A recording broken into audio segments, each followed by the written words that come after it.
One of us is a miniature painter. The other one of us is trying to get a degree in construction on the podcast known as Trapped Under Plastic, the only podcast where you can assume someone's balls are sitting in a ladle of null oil, but you can't prove it.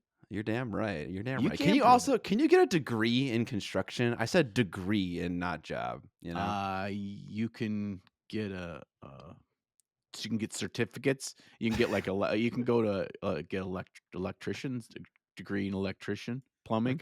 Okay. All right. I don't know. Not totally off then. Yeah, it's like trades. You go to trade school. Mm-hmm.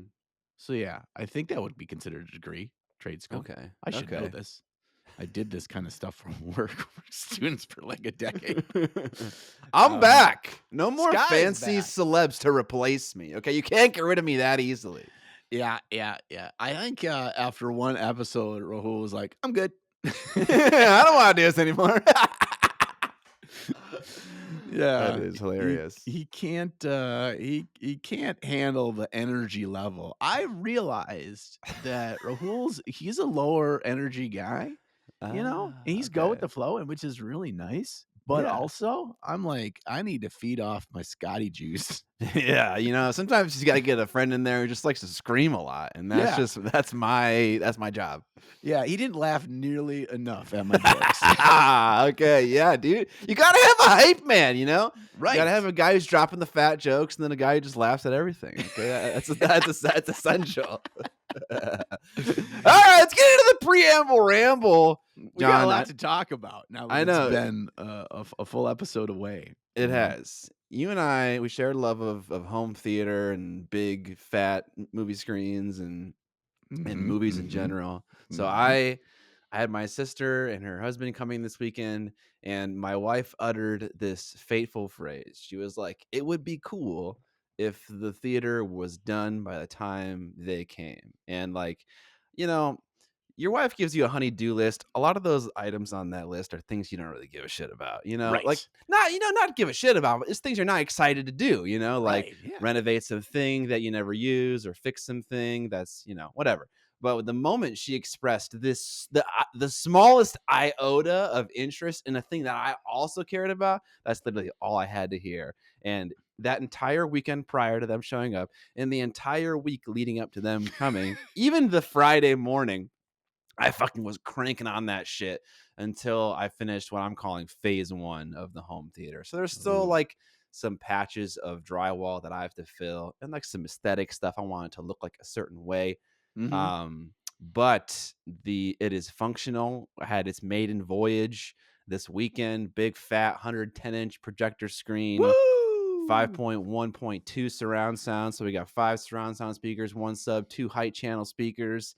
Woo! It was good. I got to watch some big fat movies. We got to watch some TV shows, play some video games, the whole 9 yards. It functions. Okay. It fucking functions. Do you play like Mario Kart on that big hog? Actually, we did play a Grand Prix Mario Kart for sure. Yeah. I like the sound of that. Like everyone gets their own 40-inch TV. Yeah. Essentially, yeah. It's 96 inches in width, 54 inches in height. So it's like a 45-inch TV, I guess. That's pretty amazing. What was the maiden voyage movie? Oh my god. Movie? Oh, sorry. It was a movie called Riddle of Fire, which is a neo fairy tale. Was what they called it. But basically, it's like, imagine if like Adventures in Babysitting from the 80s like merged with like a modern fantasy story equivalent, but was like still done in like a modern time frame. It was a very weird and bizarre movie, but it was fun. I think it made sense for my sister and her husband to watch this. Okay, well that's good. It wasn't a complete bomb, you know. Yeah. The very first one is a complete bomb. I appreciate the discussion on home renovations too, because since our last recording, I also finished a home renovation. That was it took most of the summer and the fall. Okay. And part of the reason why is that my friend that is a contractor helped me on a number of the things, so it's kind of at the beck and call of his ability to come and help. And so I redid my deck, all of the all the railings, all the stairs, everything in cedar now, so that's really nice, and then I Oh, redid my three-season porch out back and rescreened it with pet safe screening, so my cats like to go out on my three-season porch, and it's all screened in, okay. and so I have this pet screen so, like, cats can climb the screen and not, like, cut through the Oh, screen. dang. Okay, that's sick. Yeah, so that was a pretty big thing, all the reframing and then putting up all the panels of the screen and everything, and I finally got the last 2, the 2 screen doors, done this last week, and so I'm done. So Okay. now, immediately, my brain goes to, much to the dismay of my wife, that's like, "Okay, what's our next project? What are we gonna do next? Let's start the planning process." And of course, she wants to redo our bathroom, which is boring and sounds expensive. um, because I'm like, all right, we can redo the bathroom, but the only thing I want is one of those big soaker claw tubs where it's got the big wrought iron claw feet on it. So it looks like it's out of some creepy old movie. I'm like, if we get one of Yes. those, I'm in. I'm in. Okay. Okay. I But just what sent you a video of sorry, I didn't go mean to ahead. interrupt you, but a video of the home theater so you can check it out. And also I sent you a picture of my wife walking our dog. That was an accident, but enjoy that as well. But I have a question. You It's like, you didn't fall for the composite decking scheme? You went for the cedar? well, I didn't redo the top decking because that already is Ah, composite, okay, and okay. the price of redoing decking with composite now has gone up like 3 times as expensive in the last, like, 5 years, Ugh. and so, because it's still solid composite, it was just everything else that was original wood, all the Okay. railings, all the skirting, all the stairs in wood. I just redid all of that, and I did it Okay. in cedar so that I can stain it that beautiful, rich cedar color next year, so, Lovely, lovely. Okay. yes, That's cool. but why I really had made this connection was because we watched a family movie the other night. We watched Elio, which is a Pixar Elio. movie, Okay. and which is a family movie night. On Friday night, we watched that, and, I was like, we should redo this down here. Like, if we tear up all the carpet and we figure out, how we wanna reset things up, then I can run all of all the wires and get everything set up so I can have all my outlets all set up where they want to be for the ideal, positioning of everything. Because right now it's a bit of a hodgepodge. I do have my 5.1 wall mounted, ceiling mounted speakers already in wall. Mhm. So I was also looking at like they were ones that actually came with the house, but I do have a nicer high end Klipsch set that I'm probably going to swap those out. I use the Klipsch center channel and I have the 2 bookend big speakers and Nice. a big 15-inch sub, but I'm like, well, this is about time. Scott's doing some cool stuff over there. I can't just sit on my laurels. I need to beat out Scott. Right. I'm not gonna do a 110-inch screen, but I Yeah, have like an 85 down there. that's solid. Because the That is thing is, solid. what I have is I have a friend that buys for his like home theater room, buys a Mhm. fancy new TV like every 3 years. Your camera's gotten My camera wants to zoom in on my face apparently. yeah. He buys a fancy new TV like every 3 years. And Okay, so yeah. what I do is I go over there and wall mount it for him, get everything hooked up and set up. And then as payment, I get his last TV. Yeah, what the fuck? All you gotta do is mount a TV and you get last year's Sony Bravia? Yeah, yeah, they're fancy Samsung. He like buys the high end ones too. But Ooh, fancy Samsungs, but like that, yeah, it may sound like it's not that big of a thing, but he's got physical disabilities and so does his wife. So if you've ever tried to wall mount an 85-inch TV by no. yourself, No, no. it is a scary endeavor. Yeah, that So sounds like that's challenging for I sure. I use like load bearing boxes and stuff that I can like set it on next to the TV and like scoot it forward and like lay it down on there. But Dang, yeah. yeah, and this year he went up into a bigger size. Oh, this was last year. He went up to a bigger size, so I had to do an entire new wall mounting bracket so it could carry it. So Mm. that takes a lot of time. Anyway, Yeah, and dude. now I'm building all the bookshelves for his library. So I think I'm actually getting the worst end of this deal. if I Yeah, think what the about heck? What do you get for it. building bookshelves, bro? Do you get, like, 3 TVs? I don't think I get anything out of this. No, you get no TVs? What I get the yeah, 0 TVs will have been received in this process. fuck? Okay, yeah. Well, if I have any advice for your home theater, which doesn't sound like it's very applicable, but I would say for the maiden voyage, just don't if you have any new speakers to place and you don't Mhm. know where they're going to go exactly yet, I would prefer to put them on speaker stands where I think they're going to end up, and then just wire the Mm. cable on the floor, and then Yeah. give it a test spin, see if it sounds good, see if the quality of life experience is good. Because I put a speaker, I put my left and my right on the left and right side of my screen. And the left side of my screen is next to the doorway. And so whenever someone opened the fucking door to the home theater, they would constantly like crush the left speaker because it was behind the door. Oh.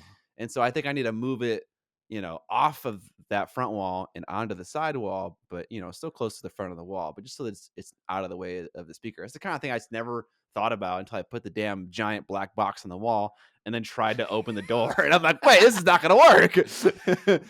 uh, That is isn't that just the thing? It's the smallest detail that's yeah. overlooked that gets you. You Yeah. you figure out all the big important things, but this one small thing is like sort of like stubs your toe and hurts like hell. That's exactly Yeah. what happens. Yeah, I'm like trying to figure out the optimal location for the speaker for like audio performance and all this stuff until then I realized like, wait, hold on, that's not the only important thing here. So yeah, like put some things on some speaker stands, move them around, I see if they like that. sound good, and then drill holes in the wall. That's Yeah. the best. That's the best move. Yeah, that is a good point. Otherwise, I end up with holes all over my wall, which I Yeah. have in my hobby room here for where I placed paint racks and decided that's not where they should be, and so the halls just sit there unfilled. But Yeah. okay, I get that. I get that. Mhm. I've got a quick, fun little update about deck of many colors. Let's hear it. I have officially finalized all 100 works of art, all from different artists. Now it's not 100 Nice. artists. Many artists have multiple pieces, but Of course. not many have a lot, right? So there's not like I don't think there's anybody with like 10 pieces from one artist. So there's a Okay. wide variety of styles, a wide variety of awesome artists, but such a time consuming, labor intensive, time intensive thing to and always that communication and figure it all out and then to pay them. Like I paid a lot more money than I was gonna I hadn't thought about this, but I'm like, well, this is a great thing. It's like because I had the pre-orders up and money is coming in. This is a great thing. I'm excited to spend it on artists to kind of it's kind of almost like a surprise Christmas gift because it's all artwork they've already made.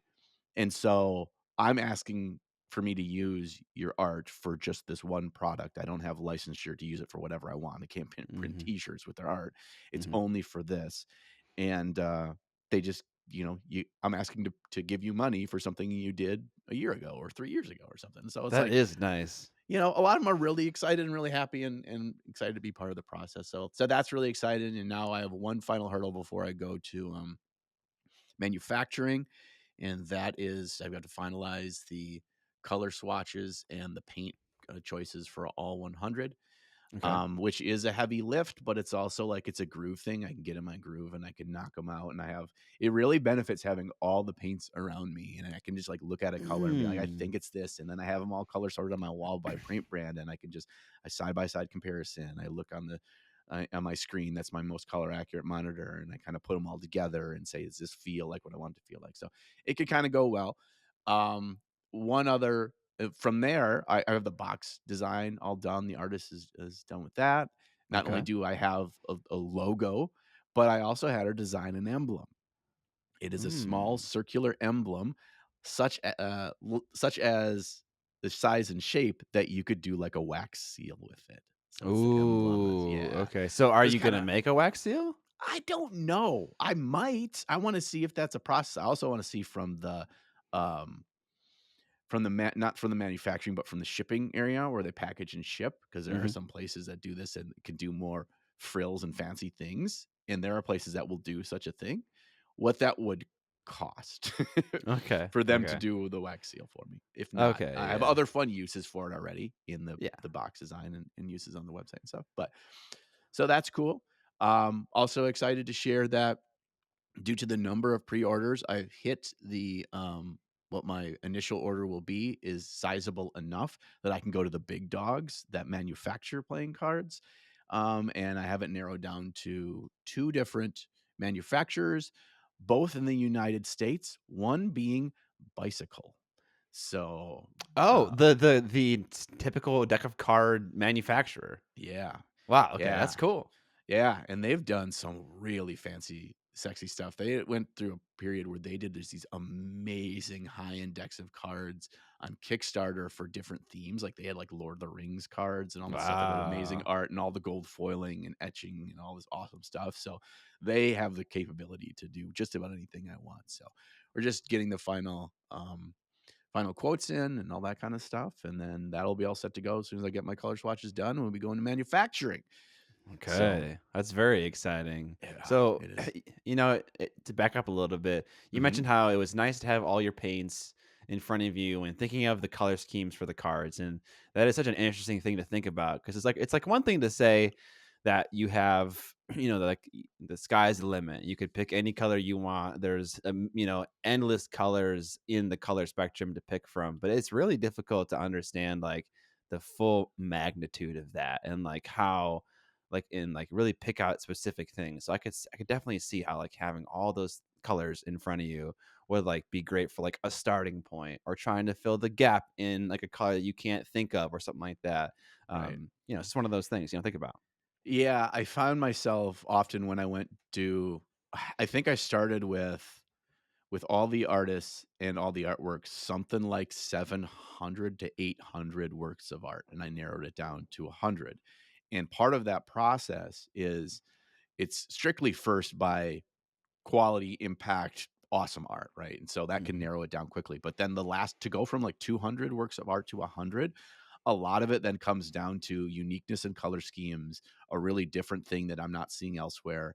And so it's constantly looking at colors and look in comparison, comparing to other artworks and looking on my walls and thinking about how miniature paints can replicate this. Because sometimes what I would do is it'd be like it's between this one and this one. Their color schemes are close enough. I actually think they're, basically level, but this one, there's a much more direct comparison, I think, to paints that I know are those colors when sometimes they're more unique colors. Mhm. And so that helped me decision make a little bit. So Okay. that's really helpful. All right. So I'm not sure if you mentioned this. You mentioned how many there works of art there are, but how many artists are there total? I don't know the exact number, but it's my guess is around 70 artists that comprise that. Maybe not quite that many, somewhere between 60 and 70 That's artists awesome. for 100 works of art. Yeah, which is why it takes a lot to then, like, track people down, have them Yeah. respond to me, Yeah. talk about what the project is, send them over, the breakdown and, like, the contract and exactly what they're covered for and what they're signing off on and everything is legal, and then getting them to send me an invoice and then me paying. So everything, like, all that stuff took a lot more time, and it was really nice. I think in hindsight, it was kind of a doing a pre-order allowed me to push what I could afford to pay people higher, so they got more based on me feeling more comfortable that the pre-orders were there. So that felt really good. That it was like, okay, I'm really want them to respond. I want to use their works, and when I give you a dollar number, then it's like it's not like $20. Right. It's so that kind of thing really helped. So Yeah. That makes a lot of sense. All right. On to the next thing we have here. Um, so one of these past actually the reason why I wasn't able to be at the last podcast that we recorded is because I had to host a bachelor party for my buddy. His name is also Scott. He's the guy that I painted the Blood Angel army for that kicked off my entire YouTube channel. And something to understand about Scott is that he always has big parties. Like every birthday party he has is always like massive. He invites like every person he knows.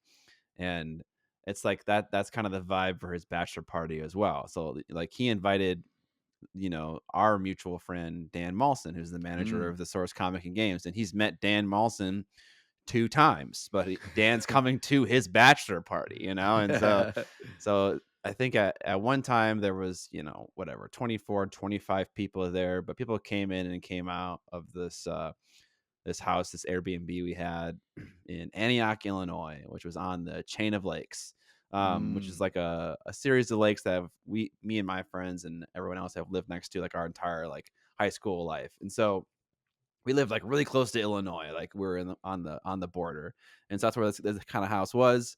And so it was just, one thing that was awesome about this party was super geeky.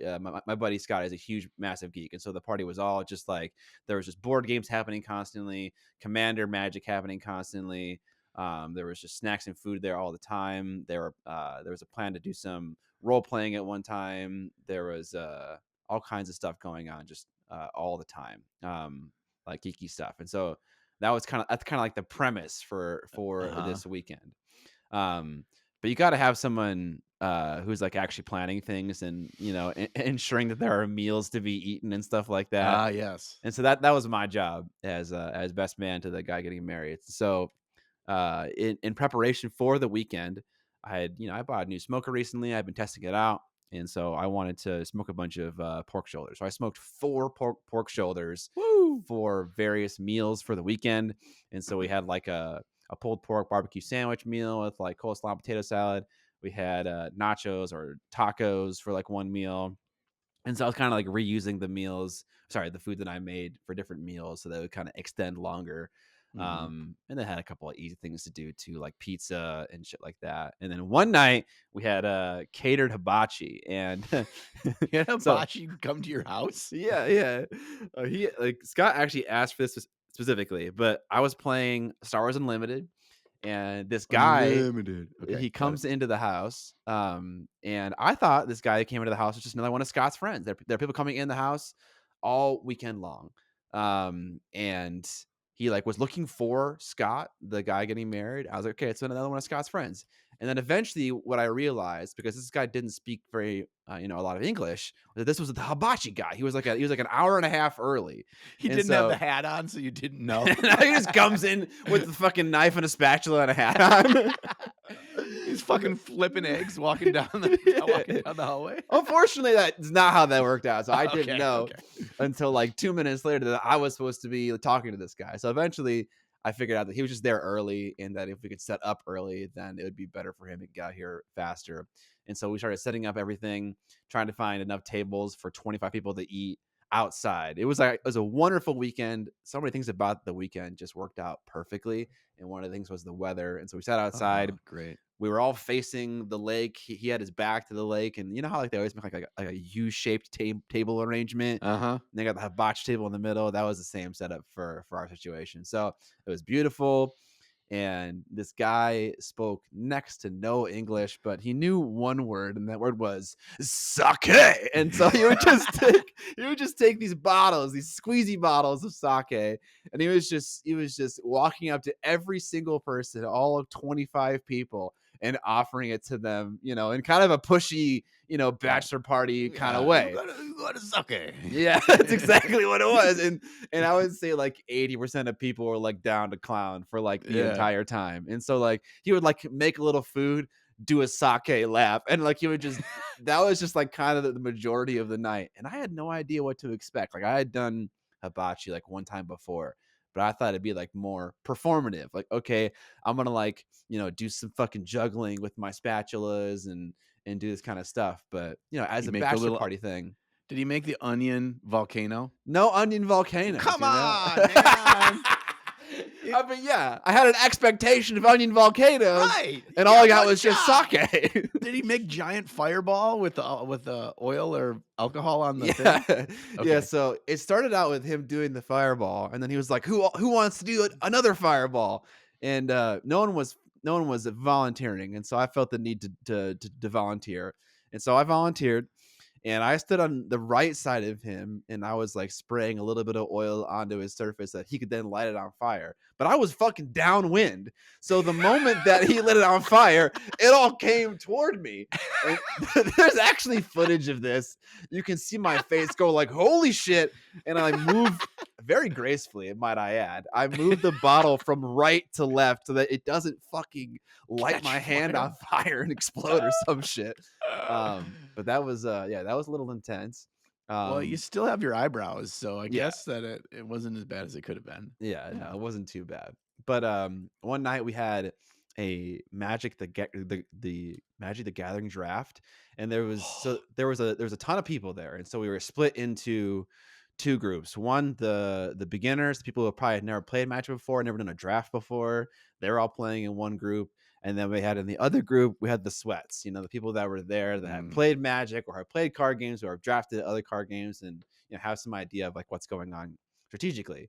And we had Dan with his software that he uses at game stores, doing all the pairings and making sure everyone was playing the right games. We had Curtis supplying these very special booster packs that were they were mystery packs from thousands and thousands of different, he said, sets. There's no way there Um, are thousands of sets, right? no, mystery booster. There's thousands of cards in the mystery booster set. Yeah, yeah, Yes, yeah. mystery booster 2. I got you. I know exactly what you're talking about. Yeah, mystery booster. Okay, Yeah. but So the cards are from like 20 years of Magic from all mhm. different sets. So it's a bit of a fucking Wild West. It Yeah. is, dude, and there were cards in there that I recognized from when I played Magic in high school. Mhm. So that was kind of fun to see those things. I drafted some just dirt nasty, like white blue deck with lots of counters, lots of auras, lots of ways to get auras out of my deck. Um, Woo! in the first game, oh my god, dude, the thing that I designed my deck to do did everything, and it was fucking incredible. And then the next two games, I just got run over by a bunch of 2/2, 3/3 fucking creatures. I feel like Little sometimes shits. I feel like draft comes down to that sometimes, where it's like, honestly, just put a bunch of creatures in your deck that are easy and cheap, and you'll just get Mhm. them, and you'll just fucking attack and swing most turns, and you'll just win through doing that. But I didn't do that. I had some fucking nerdy, sweaty thing that I was doing, and it didn't work Yeah. out the second two games. But it worked great the first game, and that felt good. That feels good. Yeah, there's a certain did you play in the tryhard or in the beginners group? I was in the sweat group for sure, bro. Oh, okay, okay. So yeah, you probably had some ringers in there. Yeah, like in modern Magic, you can do what you did, but you also can't be so greedy to not have like 2 mana 2/2s in your deck that their Yeah, job is to just go down and just block and trade with yeah. your opponent's aggro stuff. Like, and then what your whole job there is like not to take no damage, but just to sustain long enough for your sweaty stuff to kick in, and then you Mhm. will turn the tide and roll over them. Yeah, that is yeah, in old school Magic, you could just sit there and do about nothing till turn 6 or 7, and you'd be alright. In modern Magic, there's too many quick stuff that will get you down if you're fucking playing with your balls for too long, so I was definitely playing with my balls for a little bit too long, but I Yep. mean, it felt great to counter. I played against Scott Hyman. No, I played against Scott Hyman on my game two, and then Dan Mawson game three, and so like they're both just like sweaty fucking nerds. But it felt amazing to counter. Like Scott had a deck of, it was green black. So he had a bunch of like huge nasty spiders and creepy creatures, but it felt great to like counter a lot of his big shit as it came out. I was just like, nope, nope, nope. But it didn't matter, I didn't have the gas to back it up. Yeah. Yeah, Uh you needed a 3/3 flyer out there first, so every time you yeah, nope him, you're still ponging him in the head for 3. Yeah. exactly, Oh exactly. man, I'm drooling. I'm like, "Oh man, now I wanted to be there." This is my Yeah. that's my thing right there. That sounds like an amazing night. Yeah, it Uh, was it was awesome, and then we played board games. We played the racing game. I forget what it's called, but it's based on like old school F1 races. It's called Heat. We played Heat. We Heat. played Scythe. We played, man, I got everyone addicted to Dice Throne. Like I showed a few of his Mm. friends Dice Throne, and then they just kept playing it. They went out and bought it afterwards, and so it was awesome. Yeah. But yeah, It's it good was a when you're it's a kind great of the weekend. host to feel like, you may helping everyone have a good time, and that's a Mhm. good thing, Yeah, we had you know? people demoing 40K. So some of Scott's friends wanted to try out 40K, and so we had some people who were there that knew 40K and like brought everything. So they showed him some games, and I jumped into some of those games because it's fun to watch people play sometimes. And there was a game I was watching where it was Tyranids versus the humans, which are called the Imp Guard, but they're called something else in 40K The nowadays. Cadians? Cadians, yeah. Um, and the Tyranid player was playing in a way that was very un-Tyranid like, and Mm. but he was like winning the game, and so then I like in a moment of I was trying to inspire this guy. I was like, "You're a fucking alien species who only cares about consumption. Like you need to get in there." And he was just The like, swarm. yeah, and he felt it, dude. You could see him like surge in energy. And I'm like, this is what 40K is all about. And so he got super hyped on that. So yeah, it was a great, just geeky weekend. Oh, man. Yeah. Please tell me then he ended up losing the game. No, he won. He won. It worked out. Thankfully, I didn't inspire some bad strategy. Oh, man. Yeah, they were just replaying Starship Troopers, the tabletop game. Yeah, They were just basically, kind of. Yeah, yeah. But I've actually never seen that movie. But Oh my the god. the aliens definitely won in that case. I'm not sure what happens in the movie. Oh, yeah, the aliens do fuck shit up in that movie too. Yeah, they roll Okay. over Cadians. You Okay. gotta Okay. watch that movie, man. I know. It I is know. it's such a classic. It's so good. It's so good. It's such a cult classic. I will. I will Um, at some point for well, that sure. sounds like a really good time. That's a good excuse to miss. And also, like, because you're gone for a long weekend, Yeah. and we had tried real hard to get Rahul on because he's in between shooting a TV show and then a movie, and Mhm. so it's just like when we got him, scheduled, it was like, well, do we do it? Do we not? And it was just like, let's just do it. And I was glad that you had a good time. It sounds like there's a whole episode's worth of craziness that you did there. Um, There could be, yeah, for for sure. I sure. appreciate you covering for me. Yeah. No, it was good. It was fun, and it was, I told Raul right as we were going into recording that I'm like, "Hey, by the way, bud, you're my co-host today. You're not a guest." He's like, "Oh." I might just fly with it. So I gave him a little breakdown of like, here's how it goes. Here's what I'm gonna ask of you with these things. Just kind of prep him. But I'm like, this is just us hanging out, whatever. And he did really well. I mean, we had technical issues. If you listened or watched the last episode, you'll know that he had some issues with his microphone, and we spent a good 45 minutes prior to recording trying to fix Oh those issues. my god. The irony is he was at his partner's uh streaming station, and she streams What? as like her full-time gig. And I'm like, come on, Alania, like, what are you doing? Why you got shitty mic here? Did you And figure it out it's like eventually? the mic just was dying, and so it would crackle. And like Oh we no. finally got to where like we like unplugged everything and plugged it back in like 3 times, and she's like, yeah, sometimes it's like starting to die, so it'll like be bad, and then you like turn it on, turn it on back, turn it off, turn it back on again. Oh It'll no. work. And then we did it, and it was working, and then as we are like 15 minutes in, I could hear it a little bit. I'm like, "Man, we just gotta keep this thing going." My other hope was because he couldn't hear it, but I could on my side, is that the audio for this software, audio and video, saves locally. So I was Mhm. hoping that with the local save, it would be on his system, and then it uploads through his system, that it wouldn't be there. And it was still there. It wasn't terrible, but it was not what we usually like. So Okay. I told him if he ever wants to be back, he's gotta get his shit together. I didn't know what you were gonna say at the end. At the end of that, you fucking just chastised Raul. You're like, you fucking bastard! You come on our show and shit audio. How dare you? How dare you? Speaking of going, God, your camera is My so great.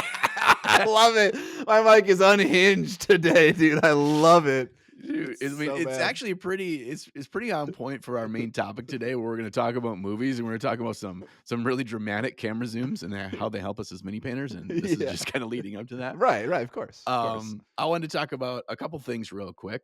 Okay. The first one, kind of in relation to your happening sweaty geeky weekend. I've got one coming up for VinciCon 2025. Excellent. So I leave Thursday. I will be flying back the day that this episode goes live on Monday. And so that is 4 full days. And so for prep for this, per usual, I make my long list of all the things I need to bring, all the things that we're going to do. We're going to Mhm. be doing some beta testing of Vincent Adams' upcoming game. They're pretty pumped about it. I don't know much yet, but I will by the end of the weekend. So I'm excited to test out the new Snarling Badger Studio game.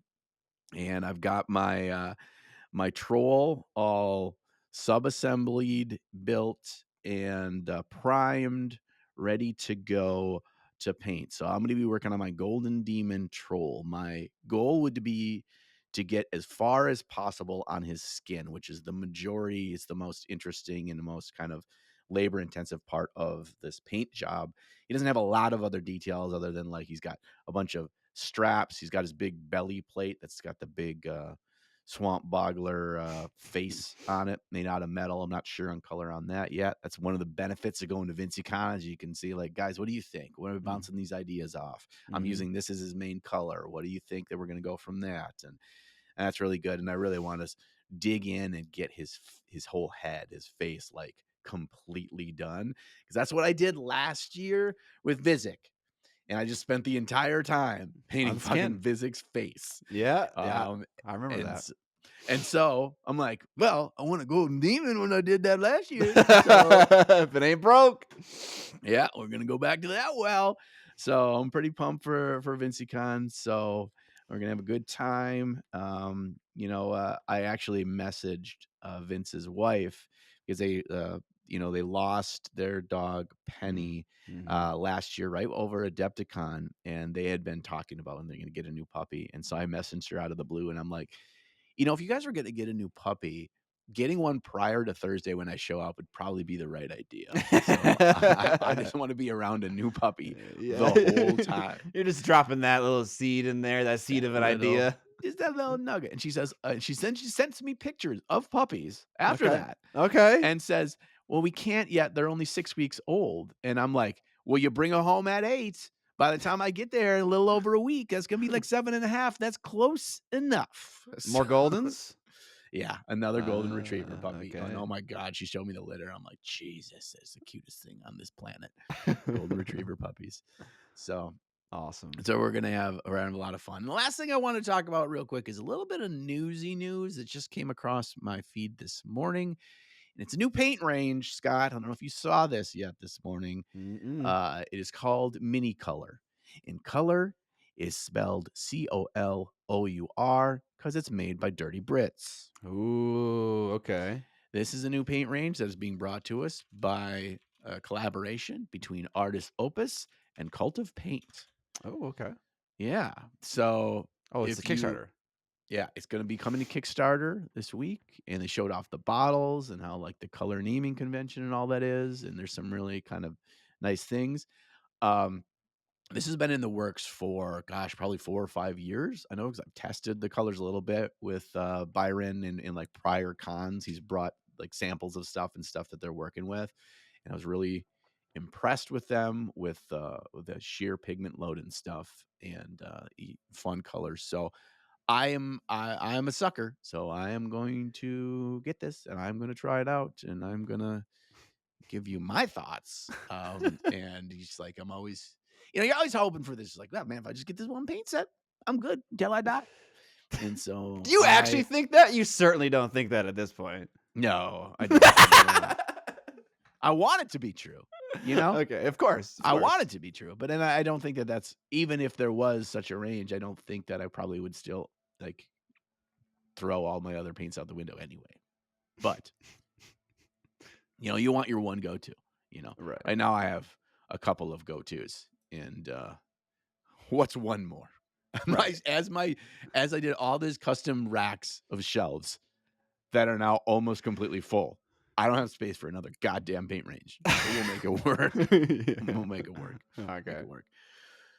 All right, let's talk about our TUP partners. These are the people that we stand behind, and we are fortunate enough to have them stand behind us and support Trapped Under Plastic to make it keep coming each and every fortnight. The first one is Monument Hobbies. You know them. You love them. We love them. They have their new colored primers, so you can airbrush prime your models in a variety of other interesting colors, which is something I like to do. So check out their new colors there, as well as a up-and-coming intro paint set. So this is something to keep an eye on. It should be hitting the market very soon. I've seen some advertising for it.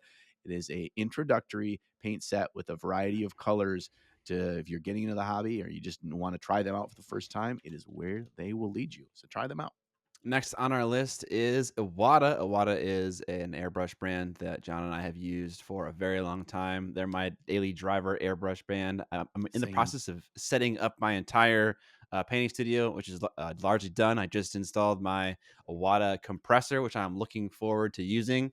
I've never used an actual legit Iwata compressor with my Iwata HP BH, but I'm looking forward to trying it out. Iwata, built for masters, built for artists, trusted by masters, precision tools, no matter your path. Whether it's miniature painting, painting shirts, decorating cakes, they can do it all. Decorating miniatures that you don't know if they're miniatures or cakes, and you gotta cut into it. Oh my god, that's the next video. Space Marine or cake. All right. God, I need to get one of those. Their fucking air compressors because mine. I just have never found one that I love. So Dude, they maybe seem Iwata's got nice. it for me. They're nice. They seem nice and heavy. Okay. Okay. Do they have the air tank attached? Yeah, for sure. Okay. All right. Then I might have to look into that. Next up is Game Envy. You know Game Envy. We know Game Envy. They make amazing wet pallets. The wet pallets that are our daily drivers. They make the sweet little copper corner things so your paper doesn't ripple up on you. Doesn't give you those little wavy lines. Doesn't uncrease. It keeps all the mold and mildew off. They also make amazing game lights. They make amazing mini holders. Try out Game Envy. Last on our list for this little segment is Cobalt Keep, which are a huge magnet accessory brand. They have magnets for bases that then work with miniature painting holders, that also work with stackable small and large display cases that you can use for transport or for display or for both. Check out Cobalt Keep and all their magnet accessories. Hobby updates, Scotty Poo. I'm guessing your hobby update, not to stomp on your thunder here, is all about getting your hobby area figured out. Yes. And actually, there was a beautiful segue because you mentioned all your beautiful paint racks and all the paints you have on display. And so I've had kind of one medium sized paint rack for a long, long time. And I have a lot of paints. Keep getting more. Tried to get rid of some of them as I moved out of my office, but I still have tons of paints. And so I thought that it was time, it's time to double up, And so I have now essentially a whole nother one of my paint rack. So I times it by two. So I can get some of my paints out of my little cabinet area and onto the wall. Because what I realized was I just tend to use all the paints that I can see way Yep. more because it's easier to use them. They're out in the open. I walk by them all the time. I see them. I might see them and think about a use for them, just like kind of in passing, and then do that use later on. And it sounds like you kind of agree with this idea. And Yeah. so I wanted to get more out of my desk and onto the wall. And so I just got another one. I get them from the Container Store, from the Alpha system. It's really a simple thing. You just put two rails on the wall, make sure they're parallel and the right distance apart from each other. And then you can put any number of shelves that'll fit in all the little slots on these rails. And so I have 4 on there now. They're definitely spaced too far apart. I could fit some more in there.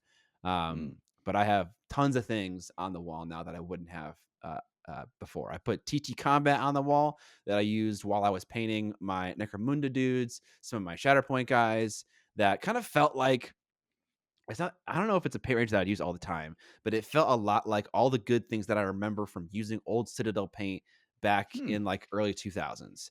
Hmm. Which like if I think if I were to go and use those paints now, I'd actually like not like at all. But I don't know why it gave me that vibe, but I did enjoy it. Oh, and the thing I love so much about TT Combat is all of their washes. Like they have cold green, warm green, like they have like like all these very specific like colors. Not specific, but they're kind of more general, and they're named kind of like that. And there's like a red wash, there is a purple wash, there is a yellow wash, and there's like I don't know 10 to 14 different wash colors, and they're all kind of named in this lovely kind of generic way that just makes them really easy to use, and I guess sparks my creativity about how they should be used. You ever mess around with TT Combat's washes? I've never used their paints at all. I haven't. Not for any particular reason. I haven't. I don't know if I've ever seen them in a store or what. But yeah, I really like the sound of that though. I Yeah. like having a more as you're like doing glazing or as you're just doing all over washes or whatever, like you just feel like you've got a little bit more flexibility and like not feeling like, oh, this is the flesh wash, that's what it's used for and not for anything else. You kind of get to experiment and find great uses for it. I like the sound of that. Yeah, Yeah. absolutely. It's like one of those things where it's like when I am trying to paint something and I don't know a paint range, I don't know what like the nuances of that color are when I go to look at Right. it and it's called like sick goblin, like I want to know that it's a warm desaturated green. And so it's just Right. nice when a paint is called that. I don't have to know what it is. I can just go and grab it and then use it. Obviously not every paint range can do that, but it is nice when some of them do, the ones that are less known. I got that very small like chimera like brand ultra krill on the wall. I finally put I haven't had like a contrast paint or a speed paint or any equivalent of that on my painting wall ever and accessible to me. So now I finally do have that on the wall, so I can just grab that whenever I need it. Army Painter Fanatic is on the wall because I've just been using that a lot lately, and it seems to work great for a lot of the needs that I have. And then everything else that's on there previously. That's awesome. I will one thing that I've found in talking about having your paints viewable is you get this, like, little bonus that I don't think people realize until, like, you actually have it. I'm curious if you've experienced this or not. You create, like you create some visual memory, and you create an understanding of what you have, and create an understanding of what colors are good examples of the thing when you're looking at things to paint because they're always visually there. Your eyes scan over them dozens of times a day, and it's like it's building in your long-term memory when you without thinking about it. And so, like, if I were to say, okay, I want to get a warm brown from Army Painter Fanatics, I can almost visualize in my head that picture of where those are and what are some examples. And I look over, I'm like, yep, that's what's in my head. And it's not like I sat and stared at them. You just create a visual memory that helps speed up the process, and it helps you Mm. almost like think about other examples of colors because like your brain scans over to maybe instead of the true greens, it's like, oh, but there's blue greens next to that. Oh, and there's more yellow greens next to that too. And so it's actually helped me a lot just the more they're there. And also, just like you said, I've got a drawer right over to my left that's also filled with other paints that I never use because I never look at them and I don't even Mhm. remember that they're in there half the time. So Yeah. it's a big thing. Yeah, yeah. So I needed to channel my inner Ninjon and just get Mhm. all my paints on my walls. And so like so I have two sides of my set. One side of my set is all paint racks, all the bits that I use for conversion, and the other side is all it's the chalkboard, it's the art that I had on that wall as well. So I kind of like one side is kind of like the fun educational teaching side. One side's got all the hobby materials on it, and then a whole new back wall and stuff like that. So yeah, everything in my studio is done. I have to do some cleanup.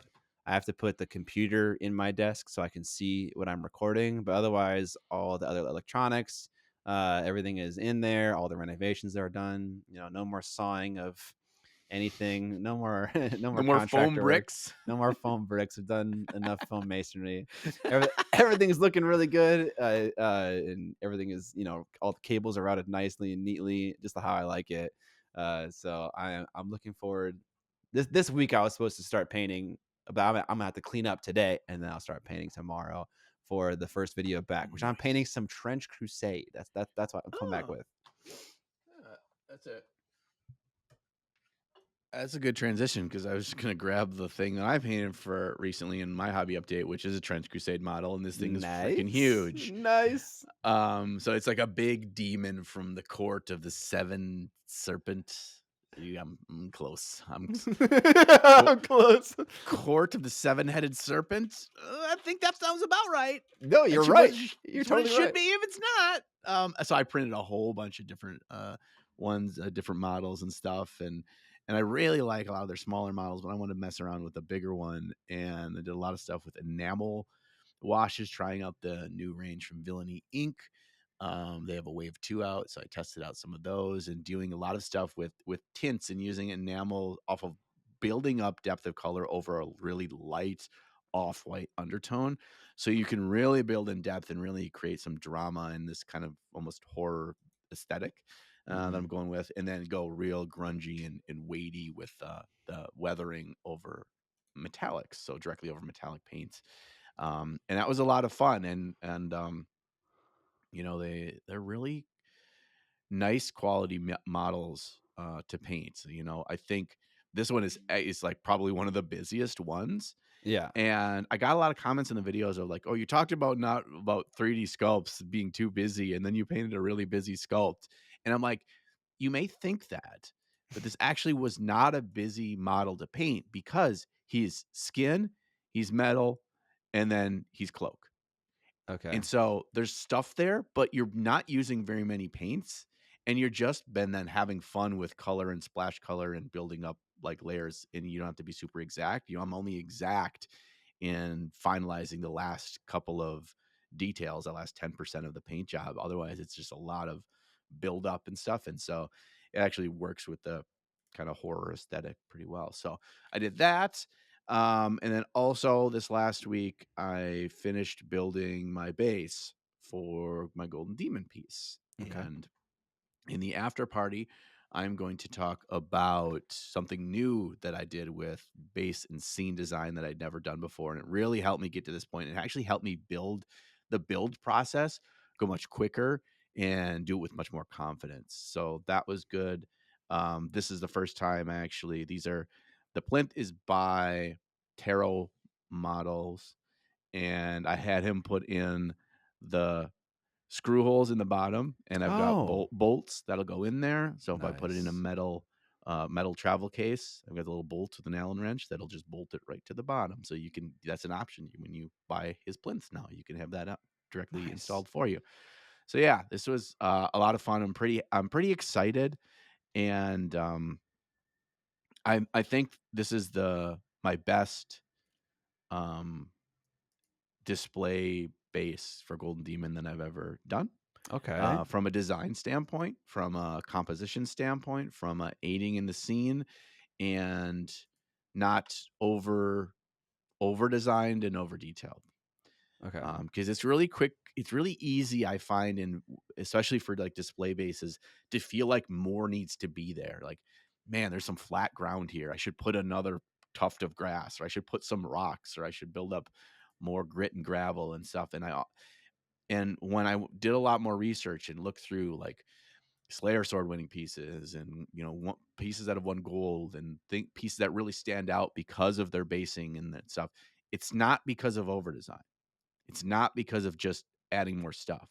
Everything that's put on there has a purpose and how it aids in the composition, and it tells a story about the scene, but there's no fat. A great artist to look at this for is Albert Moreto Font. Okay. All of his bases are an artwork in and of themselves. If you took the model off, it's still a really succinct, tight scene that tells the story of who's going to end up standing on there. But it's not covered in shit. It's not overloaded. If there are little potion vials, if there is a little gremlin or whatever, there's not 7 little gremlins. There's not, the gremlin's not right next to the potion vials. There's room to breathe and for your eye to move around the piece. And so trying to learn from that, and trying to kind of put that into to play has been a fun thing. I really enjoyed this. So That's actually an interesting thing you just mentioned because I feel like in the past we've talked about how you shouldn't make plinths large because there's going to be a lot of area on the plinth that you need to fill with details, so it's interesting. Because like a plinth can definitely be too big for a miniature, and yes, so I'm it can kind of feel like curious. they're. And actually, I went okay. I can show you here because I've got on my desk still. I've got this size. Hmm. I got this size. I Okay. got this size. I got this size. I bought a whole bunch that are all 10 millimeter width differences, right? Starting at Okay. 60, going up to 90 mils. Okay.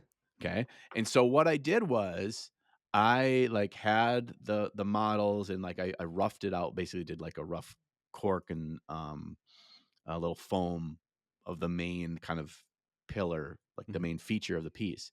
And I put them on the different plinth sizes, and to see that feel, right?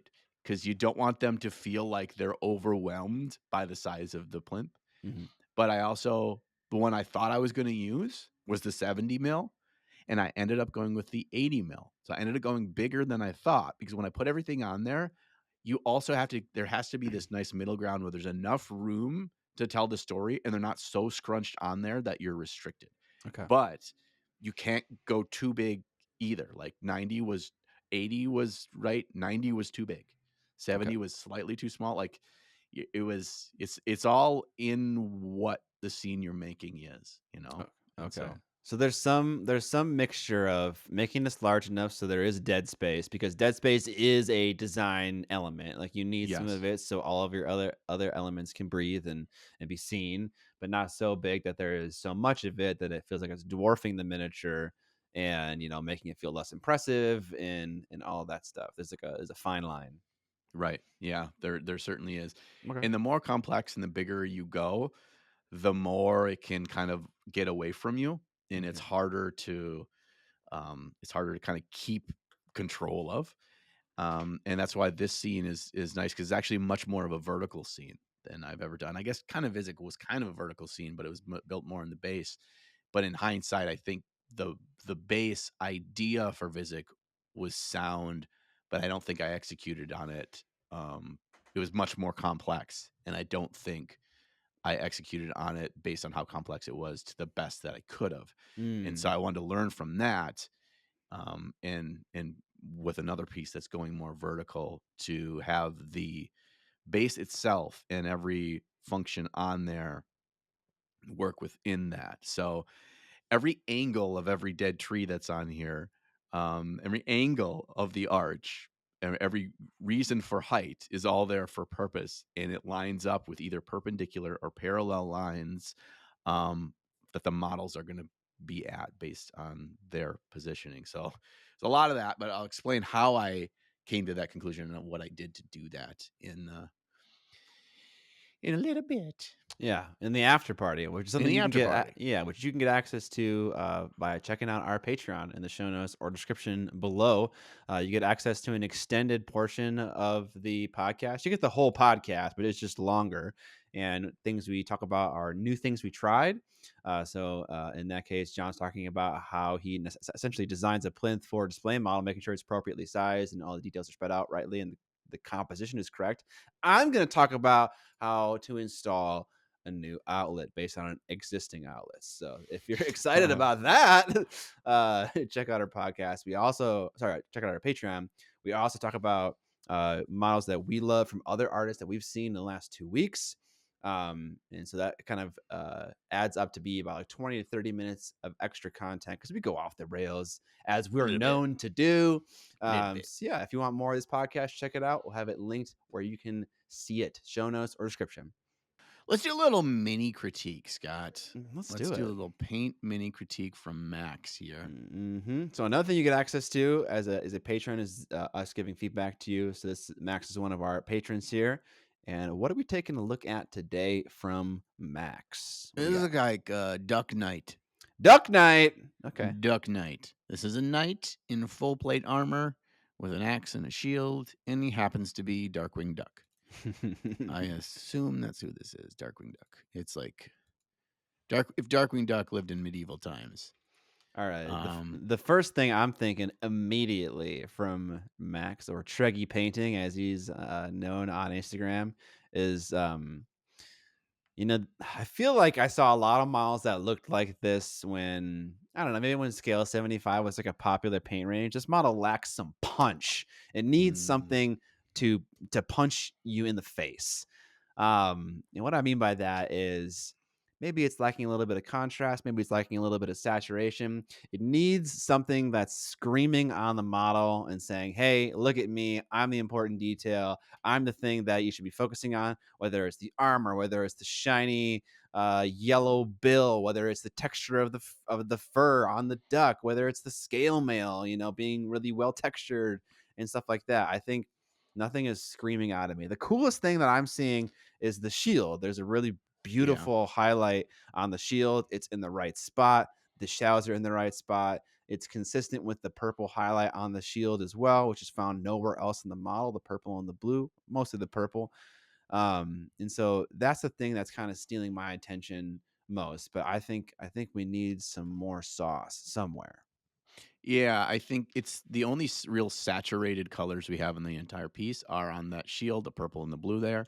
So my eye is drawn there and away from all of what I would call sameness on the rest of the duck. Hmm. I would like how kind of the base tone for both the skin of the duck, I guess you'd call it. Maybe it's the feathery down of his face and the bill.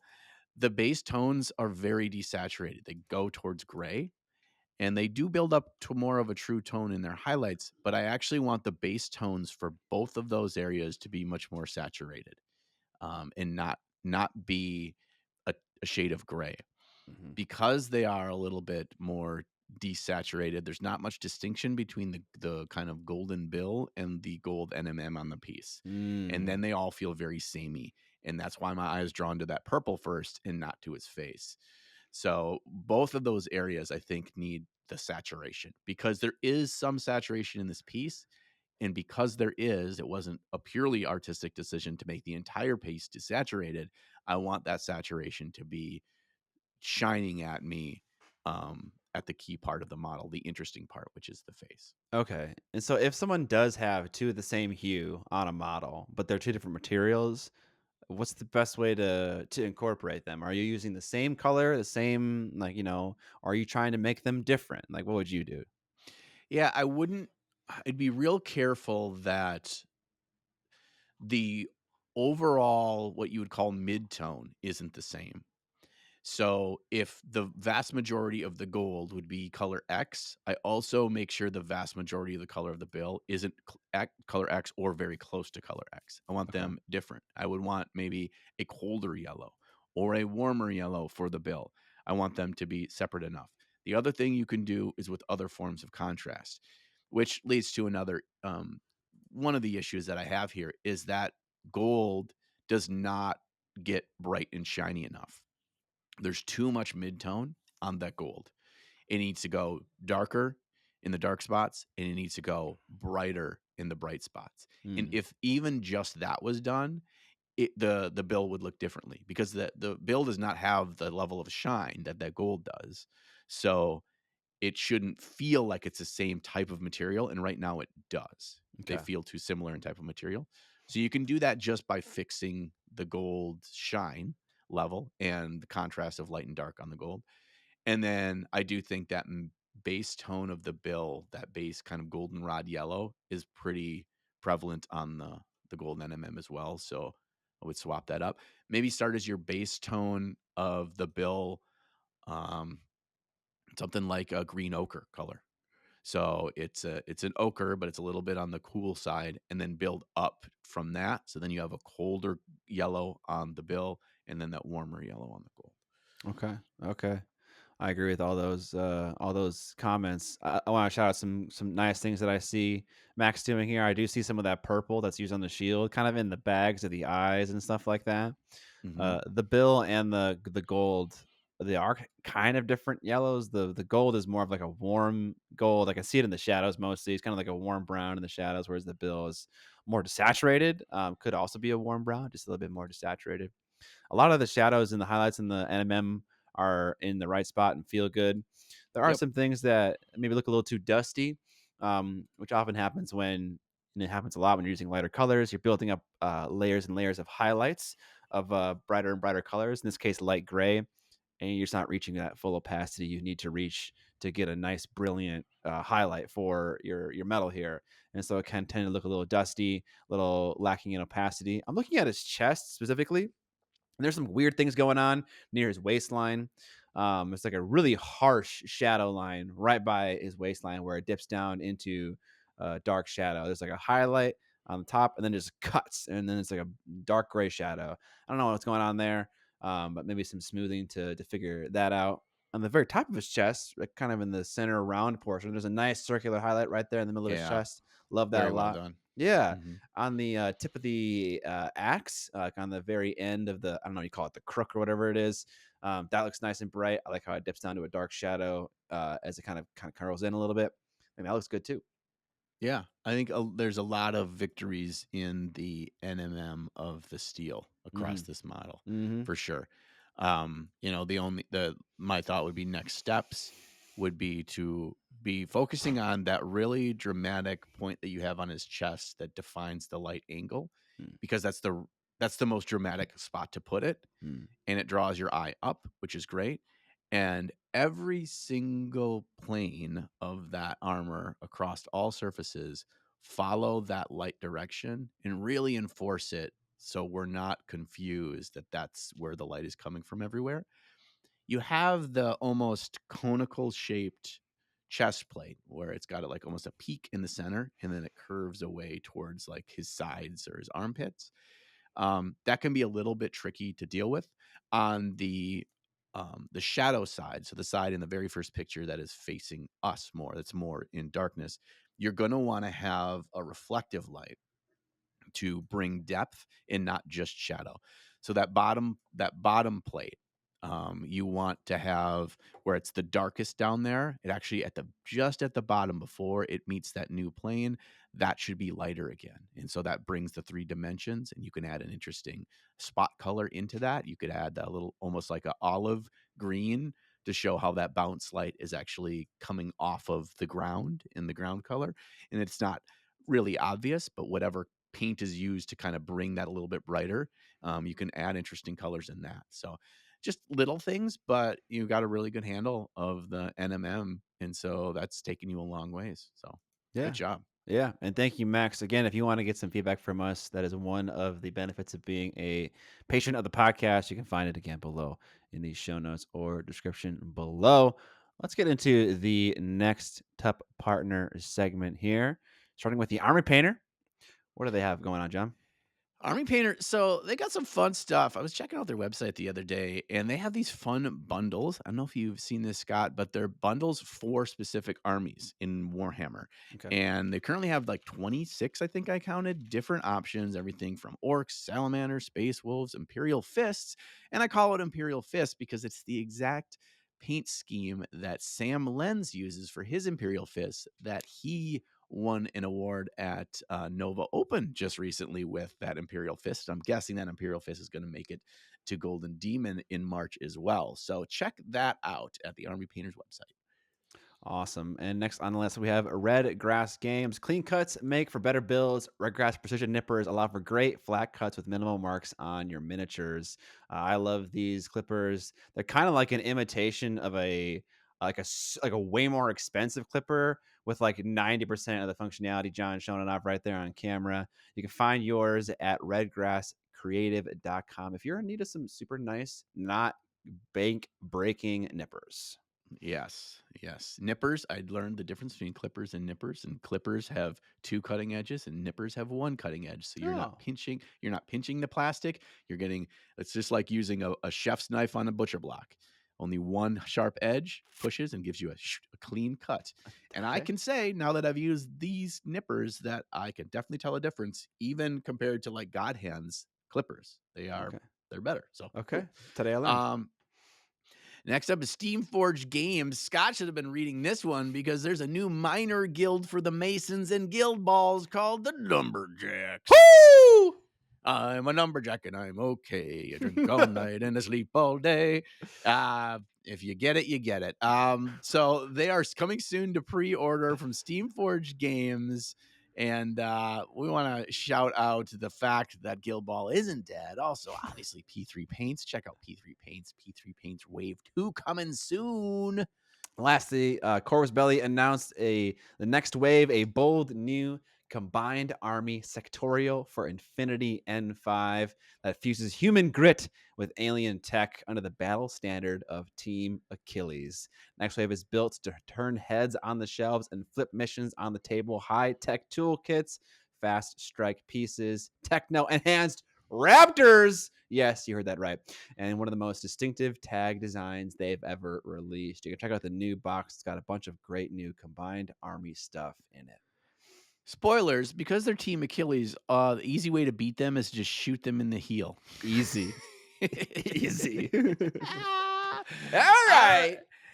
We got something today. We got a topic, a main topic. It's about movies. Scott, let's read Brian's topic that he submitted as a patron that he wanted us to discuss. All right, here's what Brian says. Recently, I found inspiration for my House Dusk Vampire Elf Army War Machine, which, by the way, I have seen these at Adepticon years prior, and they're looking pretty hot. If I ever played War Machine, I would definitely play this particular faction. Mhm. Anyways, Mhm. with Prince Nuana from Hellboy 2, cream and gold. This is the second Hellboy movie, not the newest one with the sheriff from Stranger Things, but the old ones that was done by Guillermo del Toro. The Um, Toro. and I haven't seen that second one in a long time. The first one I've watched many times.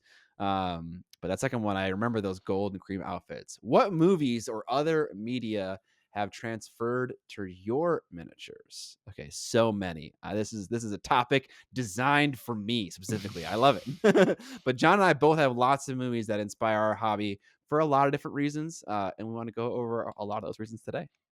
Yeah, it's fun to talk about movies, and if you tell yourself, well, this is double whammy. I get to sit and watch a sweet movie, and I also am doing research for my miniature painting, and so Exactly. Research, that's yes. that's it.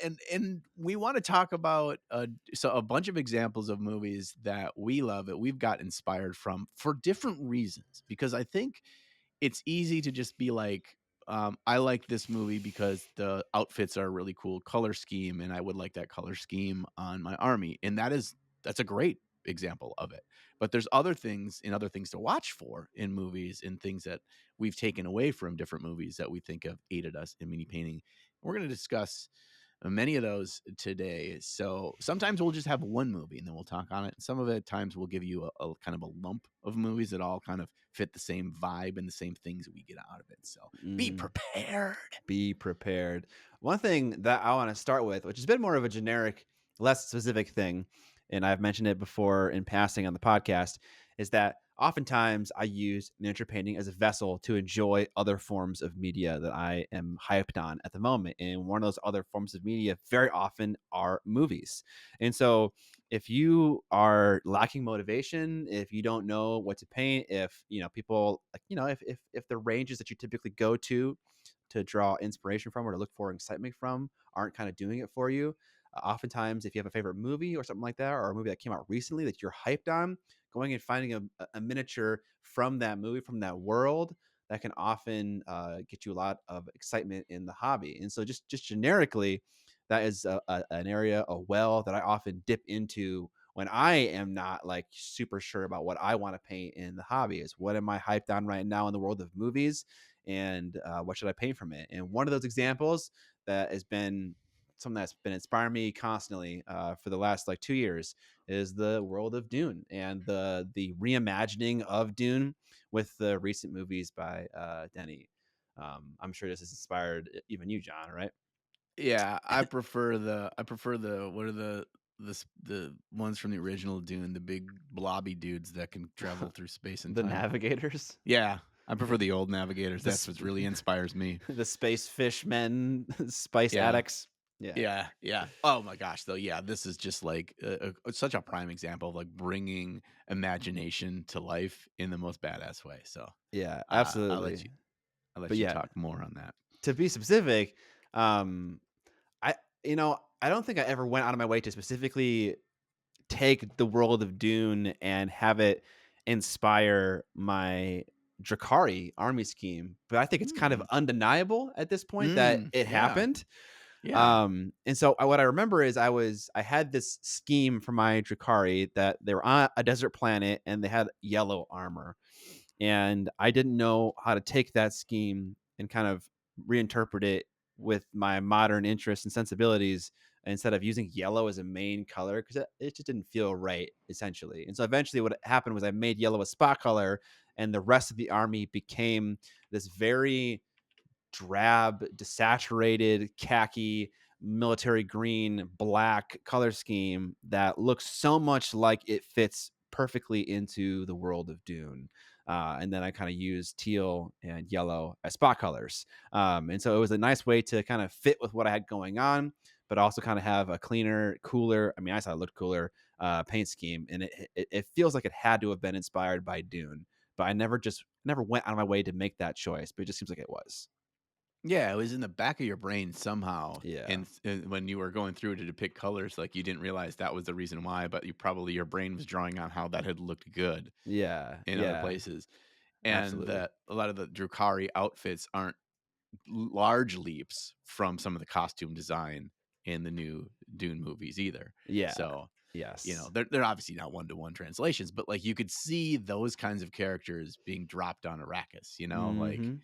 they Mhm. would fit right in there, and there were fucking pirate boats, be like going over the dunes, that I kind of mean, thing. because like Jabba the Hutt, he kind of his ship is kind of like a pirate ship, and he's True, kind of on desert planet, so maybe that's right? what maybe it was Star Wars actually, but no. Some of my favorite like uh comparisons people have made are the incubi that I painted look a lot like Sardaukar, and I Yeah. think that's pretty accurate. A lot of fun serrated armor, a lot of segments, a lot of cream colors. They look pretty similar. Yeah, you're using the lights and darks to complement each other really well, and the darks make it feel very Sardaukar, and then the lights make it feel very like on planet, as it were, right? Mhm. Mhm. Um, okay, yeah, I think that's a really you. I wanted to touch on what you. I didn't want to interrupt you, but you had such a great kind of intro to this of what's inspiring and what motivates you to paint, and that can be movies, that can be books, that can be TV shows, that can be anything. It could be just Mhm. an artist's 2D works out there. It can be looking around on Instagram for amazing artists and being inspired by their paint jobs or how they approach something.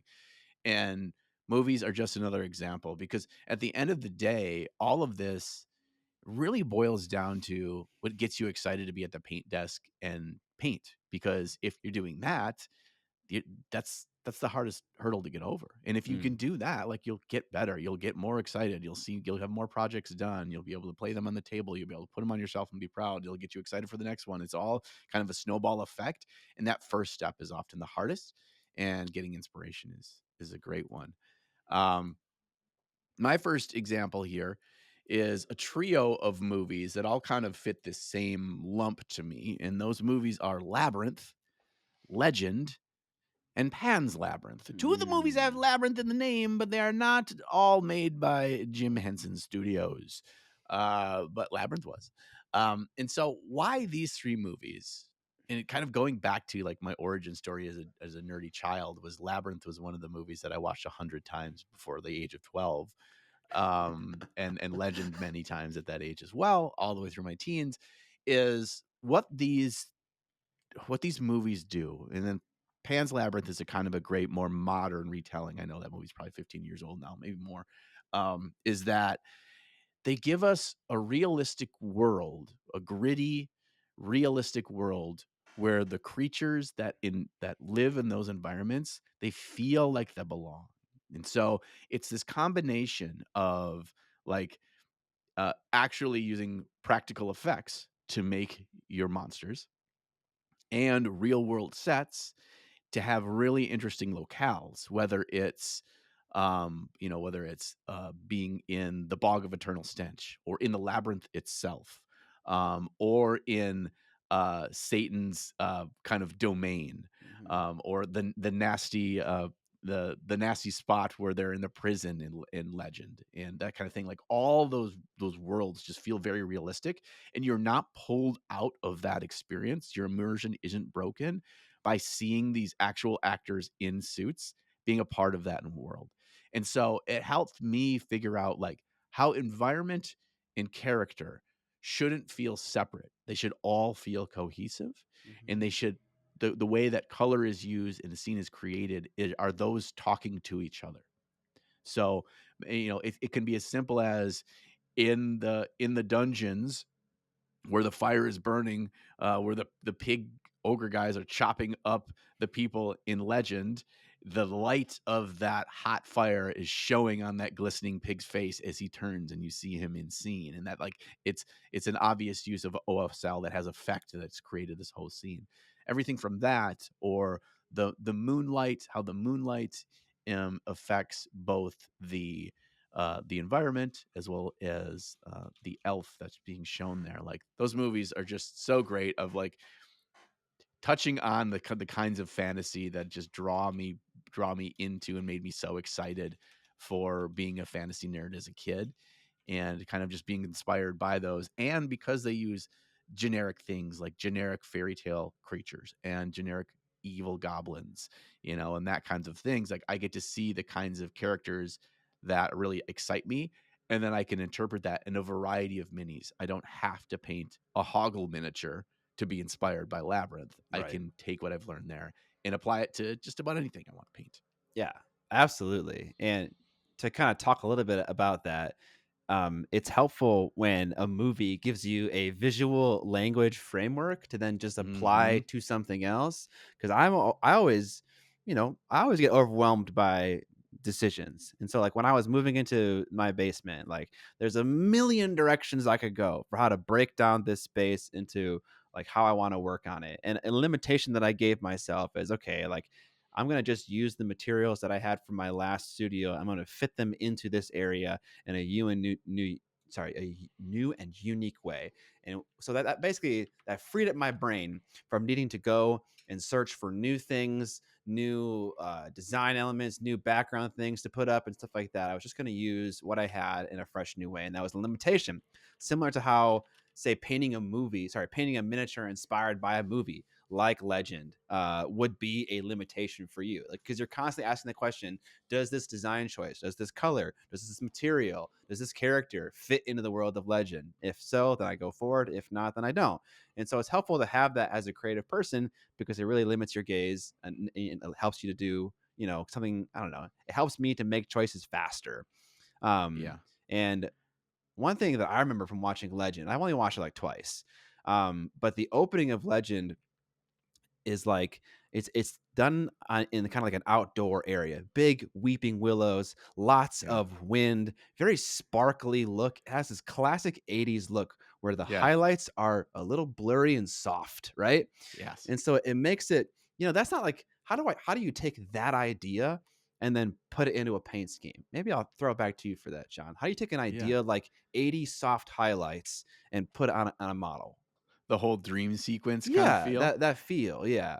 Yeah. Well, first of all, you hit one of the key factors in that, and not only the way that they use that kind of glamour shots Mhm. softness Mhm. filter, and the glittering highlights, Mhm. but also the use of atmosphere with wind. Wind is Yeah. is one of the biggest factors in that, and how it uses long, tall grass and really flexible tree choices that their limbs give a lot of natural movement. And so I think part of that is setting the scene and designing your own basing to give that. And then being purposefully um, not not very like what's the word? Crisp in especially in the environment. Let colors blend from one to another. And then where you contrast that are those pinpoints of almost like a sparkling star highlight Mm. in certain spots. So you're letting the colors flow with the direction of the wind to create that kind of fuzzy effect, and almost pulling away the depth and dimension, because depth and dimension in your scene gives you sharp edges. So can you pull away the depth and dimension of a lot of the different surfaces to make them feel more fuzzy, and then being very specific for the details that you do decide to bring, an accent to. That's how I approach it. I've never painted like that, but I think it's pretty cool. You Right. could certainly do it in something like a backdrop and in your basing.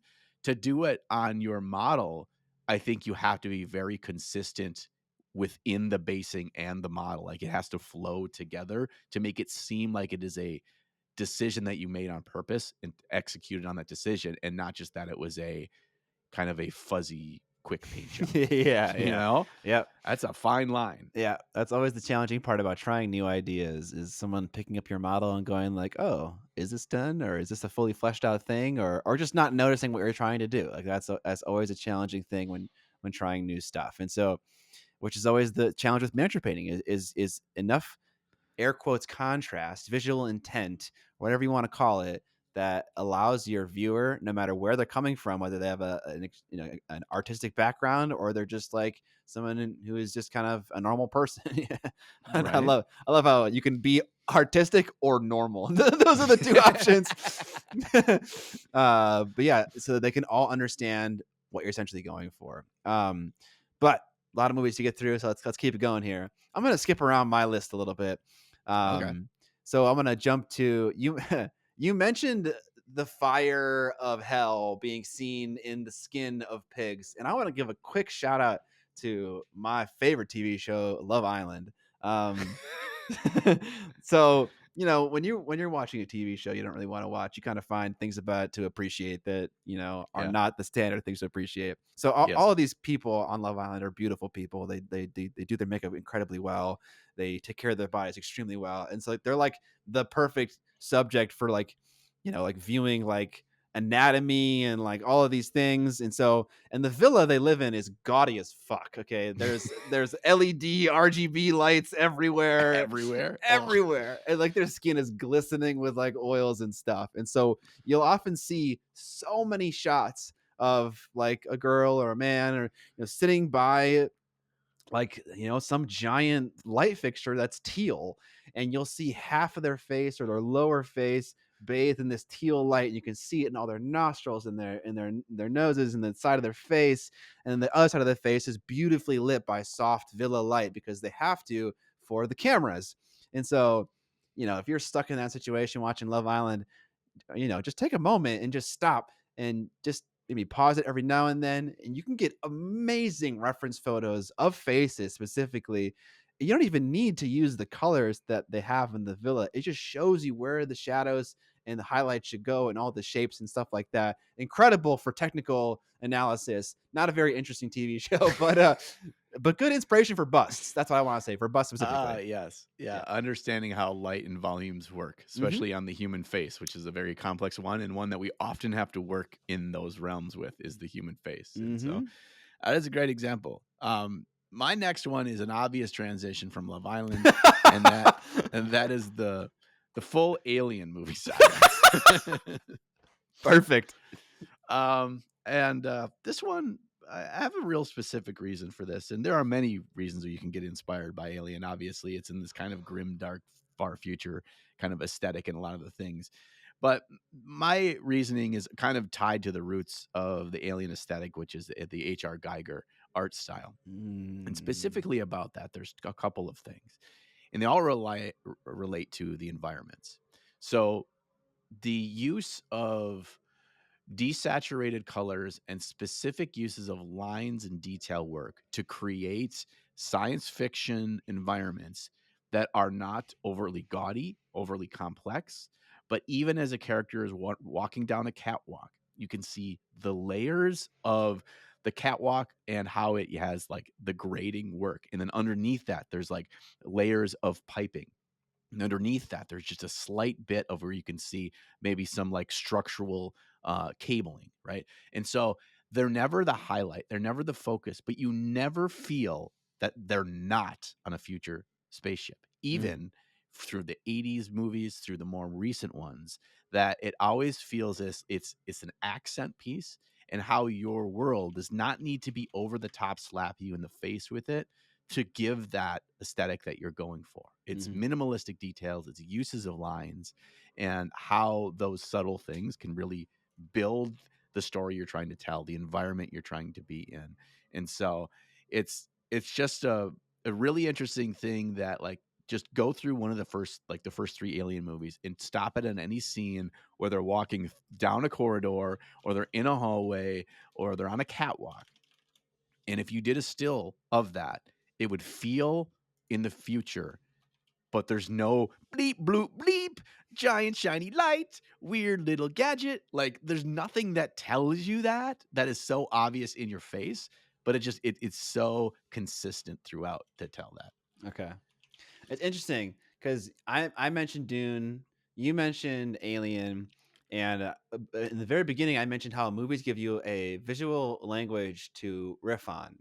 And those are both sci-fi movies that people might consider to be similar, but they're extremely different. Like you're never going to find a colonial marine in the world of Dune, at least the way that Right. it's shown in Aliens, because it's a different sci-fi vibe. Dune is this you're in the year 10,000.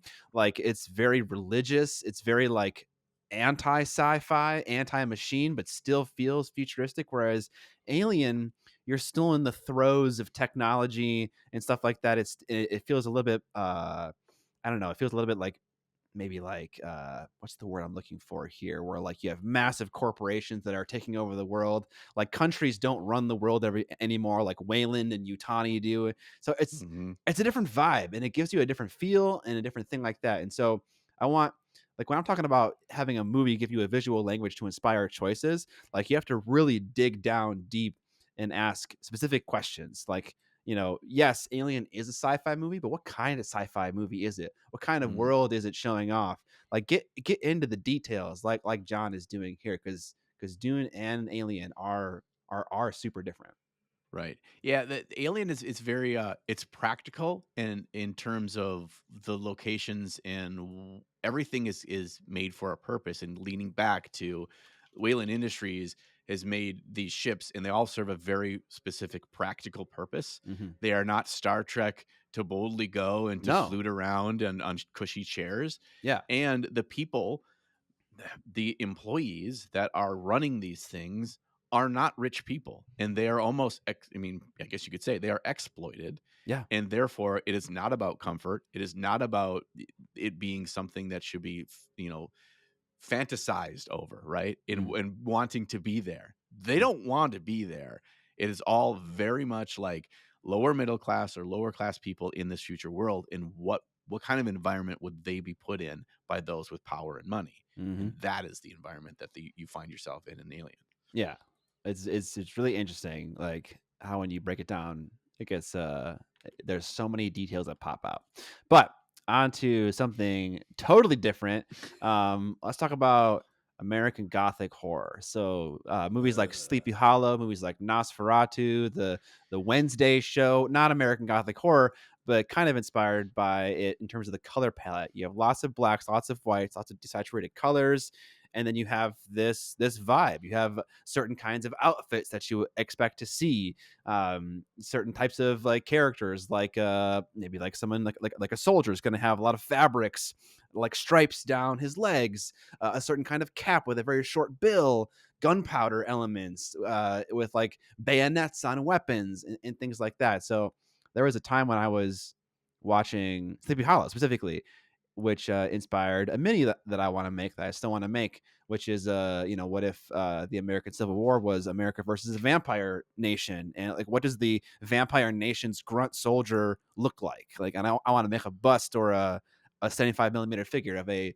Civil War era vampire ground trooper, and kind of ask that question: what does that look like? So that's a whole other world to be inspired by, is American Gothic horror. So you're saying the Confederates are vampires? Exactly. Yeah. Okay. So would their grunt people then just be the slaves? Uh, maybe. I mean, I maybe a don't know different level of grunt, but yeah, more like I the soldier mean, person given a uh, gun. You know, I don't know how heavy you want to get in that probably that thing. probably not that heavy, but like maybe if that becomes a range, that'd be a topic that'd be broached for sure. But one thing I keep forgetting whenever I bring this up is Abraham Lincoln Vampire Slayer. Oh yeah. Basically, that is that world essentially, right? So maybe I watched that movie and then had that thought. And then I had a dream, and then I thought it was my own unique vision. No, Yeah, no, no. I this is think it's my idea now. this is mine. Yeah. Okay. No, I think, but there's not many done on that thing, and that's a good inspiration for you to pull from. Sure, And you sure. don't have to be literal in everything. It's like your own take on like, what if we expanded this out? Yeah. What did this look like at a wider lens? I Yes. dig that. Yeah. Other thing that I always think of when I think of these American Gothic horror is every tree looks like it's from like a Halloween decoration. Yeah, yeah. It's all gnarled and like there should be a little spooky face in the center of the trunk. Absolutely. Yeah. Like there's decision making that is all purposeful. Again, a lot of the stuff that I guess I found I ended up talking about is around environment and stuff, but like it all plays together as well. And you talked about stuff um with their costumes and stuff. Mhm. Okay. My next one, yeah, I'm gonna go a little bit more literal in this one. This one you've seen on my channel. Something that I've directly done for a video would be Mad Max Fury Road. And that is I designed my own Mad Max orcs for Warhammer, and that is something that I very much like. It just was like totally inspired from a literal perspective. Obviously, Warhammer 40k orcs are in many of their designs and choices are a ripoff of Mad Max to begin with, so it's not a far bridge to cross. But more specifically, other than just like their aesthetics of ramshackle, scraped together, repurposed, a lot of it vehicle driven. There's a lot of very motor driven aesthetics in the world and as part of the storytelling and how they use to traverse this landscape. But also, specifically in Fury Road, it shows the power of the Zorn palette. So that basically that entire movie was designed around a Zorn palette and is a lot of really rich, warm colors, really a lot of ochre yellows, a lot of rust reds, a lot of real deep brown blood reds, and a lot of warm tones in the Zorn palette. And then each use of a cold color in that entire movie is in there for a specific purpose, whether it's the bright eyes of Max or Furiosa, whether it's the sickly, off greenish blue skin of, and I'm blanking on his name, Morton Joe. So there's colds on him, but they're much more subtle. Whether it's certain scenes when the sky is actually blue, as opposed to much more desaturated and hazy, and just kind of that visual language of color. And like, I really like this. This is how this movie feels. I like how the characters look and whatever. How can you be inspired by the color choices that they use? And it's a very purposeful one and a saturated one in Fury Road, and it pulls it off with consistency throughout. And also, obviously, the uses of the warms through all the weathering in the vehicles, and everything's covered in sand and dust, and how that's all used. So that's just been a really fun one that I've had to work with, maybe more literally, as well as trying to take out the like what is the underlying kind of themes. So if I don't have a literal example for me to pull from, how can I use that to help me make my own decisions as I kind of spread out on my own projects? Yeah. And one thing actually I want to talk about with movies regarding Mad Max, which just made me think of it, is the color grade of Mad Max as well. I think it inspires a lot of the choices that you're talking about right now. But Hmm. specifically, it's sometimes hard to tell the color grade for a movie when you're just watching the movie. But if you were to pull a frame from Mad Max and you were to pull a frame from Alien and you were to pull a frame from Dune and you were to compare them all side by side, like say a frame of a human being, and you were to compare all of their various skin tones, you would see all of these really interesting choices about like what colors are ending up in the shadows and the highlights of Caucasian, of black subjects, of Yeah. other skin tones, and that would give you like you honestly you'd be surprised at how many like what skins might look green. Like if you watch a movie called humorously Green Room, that is a very intense, very gritty movie, and so they crank the contrast up, they crank the sharpening up, they put greens in the skin tone, and it feels very sickly and has a very specific vibe to it. And so if you were to some of the things are easy to and are obvious to see on the surface of a movie, what costumes they're wearing, what colors are in the backgrounds of the sets, but more nuanced things you might see upon comparing. So that might be an interesting idea too if you want to go really deep with this, pull out some kind of mood board software, some Milanote, and Hmm. compare some frames from movies and see like really what is setting this movie apart like visually, and that can help to inspire some of your more nuanced choices as well. Yeah, I really dig that. That's a great yeah, if you having a mood board is exactly what I did with Mad Max, Yeah. and that helped me a ton Mhm. because it was like the things when you revisit a picture multiple times, especially as you're working through a project, you'll see things differently or you'll recognize it a different way, and you'll kind of start to see the Matrix a little bit, which is not a movie we picked for today's list. But Um, you could. but That's a you whole different certainly kind could. of sci-fi. Yeah. Yeah. It's actually crazy. Um, okay, what do you have next, Scott? So you mentioning a thing that you just did on your YouTube channel made me think that, oh, I should do something that I just did on my YouTube channel. Not just did, but a while ago, I painted Queen Guinevere. I had watched the movie, The Green Knight, more recent Arthurian lore movie, and I remember I was in the midst of painting my Dark Eldar a long time ago, and I was like, I don't want to paint Dark Eldar. I want to paint a fantasy model. And so I did that. I painted Queen Guinevere inspired by my recent viewing of the Green Knight, And that movie is very weird. It's very strange. It's very it's I mean, it's hard to describe. It's almost like a dream sequence. There's a lot of confusing shots in it sometimes, a lot of confusing interactions with various characters that then show up for one time and then leave for the rest of the movie. And so that feeling, that vibe gives you this kind of weird, I don't know, a weird outcome. And so I painted my Queen Guinevere with purple skin, and she doesn't feel human. She feels almost alien. And that was a choice Uh-huh. inspired by that. I painted her in a swamp, and the bottom of our dress is getting all nasty and filthy, because a lot of that movie just feels grungy. It feels like it was very inspired by, like, okay, what's the actual setting that King Arthur is playing out in? It is not a nice time. It's not. The Mhm. majority of people have awful lives, and they're filthy and they're dirty. And so I try to take that idea and have it inspire the model as well. Even the queen, she's got a bow. She's walking around in the field. She's hunting herself. She's getting her dress all nasty. So a lot of those choices were inspired by not like the colors used in the movie specifically, but the world it is portraying, the vibe. Yeah, that movie does that when we talked about, like, the almost dream sequence Mm-hmm. style thing For sure. from, Legend. There's plenty of that in that movie as well. I think those movies came out relatively similar time too. Which But yeah, movies? they're Legend Yeah. and the King Arthur movie. Uh, Green Knight is a new movie. Legend is Oh, Green Knight. I thought you were talking about the OG King Excalibur. Arthur. Excalibur, yes. Yeah, strangely, both those King Arthur movies are very dream sequences, Yes. especially Excalibur. Oh my god, Yes. that movie is a phenomenal movie for color references and stuff like Right? that. Yeah, and Yeah, NMM, for holy sure. shit. For sure. All right. My next one is the weirdest movie on my list. The movie probably least likely to be seen from my list by the average goody peepee, and maybe some of you will impress me by having known this movie that came out in the year 2000. It is called The Cell, and it is starring Jennifer Lopez. It's like a horror sci-fi thriller movie. It's hard to explain. It's really weird, but there's a lot of like again dream sequences, but dreams are manifested really differently in this movie in the really fantastical weird locations and crazy outfits, and like just feels totally foreign, totally weird, and they jump all over the place.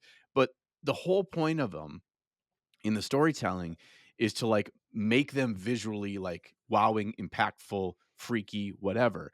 And the big thing that this movie does, even though it's not a very good movie, is that it uses color as a means to shock and surprise and grab attention and draw you into what makes this scene or this character unique in really vibrant, beautiful colors, like really punchy, vibrant purples and violets or blood reds in sashes, in dresses, in areas where they don't look like they fit.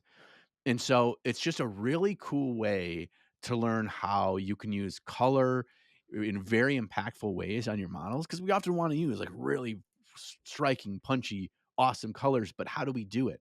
And how much do we use? And if we use that, how many other punchy colors should we use? And it's just a really good way to just kind of like go through watching that movie and see what grabs you and how they use color, where it's restraint and where it's over the top, and how that helps, kind of bring the scenes in this almost like, well, this is obviously not in the real world where they're at right now.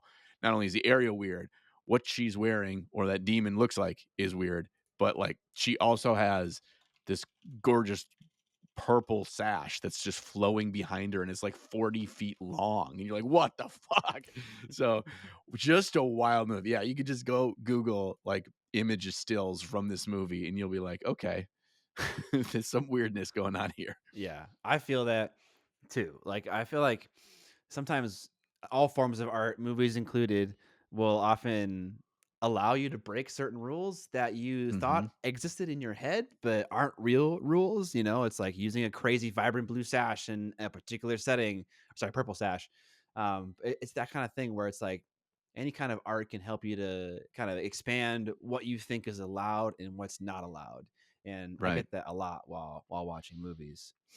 All right. Yeah. The impact of one detail not fitting with everything else is used in this movie to be kind of alarming or to make you feel uneasy, but it's also beautiful, so it, like, makes you kind of confused on what to think and feel, and I think, like, learning from that or taking away from that to put into my own painting is like, "Ah, that seems really interesting," Mhm. and I get to have fun using punchy colors in unique new ways that way. Absolutely. Um, so you said something about color, and I want to bring up a movie called Gate of Hell. This is a movie I watched recently. I bought like a Criterion Blu-ray of this film from a resale shop like I don't know 3 years ago, and I never watched it until like a week ago. But this is the one of I don't know if it's the first or it's one of the first color films to ever be made by Japan. Um, and it's an incredibly interesting story of this samurai who, during a rebellion, stays committed to the current, like, I don't know what you want to call it, administration, emperor. I don't think he's an emperor. I think it's a smaller kind of rebellion setting. But as a reward for being committed to the current leader, he is gifted anything he requests, and he requests a wife who's already married to another person. And the movie then just kind of plays out that scenario of, we're in Japan. I don't know if you want to call Japan a polite society, but they're not going to let some dude take some other guy's wife, but this guy is like insistent. And so it's a really interesting setting, a very interesting story, but I think they really did a lot with color, like every single samurai in this movie has a different outfit. Like you think of like soldiers in a war, they're all wearing the same Mhm. uniform, and that is not the case. I don't know if that's historically accurate or if it's just true to this movie. Every single guy has different colors, different patterns, different textures. It's like their outfit was almost an opportunity for them to express something about themselves. Probably not like fashion sense, but something else. Maybe it's family, maybe it's lineage, maybe it's like where they grew up, whatever it may be. I'm not sure, but it was so colorful, and it was one of those movies where I'm like, okay, maybe I'm kind of getting into Japanese culture a little bit and like what's going on here. It's like kind of just maybe think about it in a unique and new way. Hmm. Yeah, I believe it is the familial, armor and that kind of a thing, so it's unique and it's, like, pride in your family's lineage Okay. through the armor, but, yes, that is so weird because there's just gonna be, like, a menagerie of bold colors, often very primary colors, Yes. that are used, and the thing that I take away from that, not having seen that movie, but I definitely wanna watch it now, is that when we often think of historical things, right? When we think of a historical context, we often think of colors being more muted and less interesting or Mhm. whatever, because that comes from our own history of what we have access to, whether it's black and white pictures or just the grainy old footage of early photography and movies and stuff. So we think about that as less colorful when in reality, oftentimes where they're using dyeing of like really punchy natural dyes and stuff to get a color in to color fabric, it is very bold and Mhm. very bright.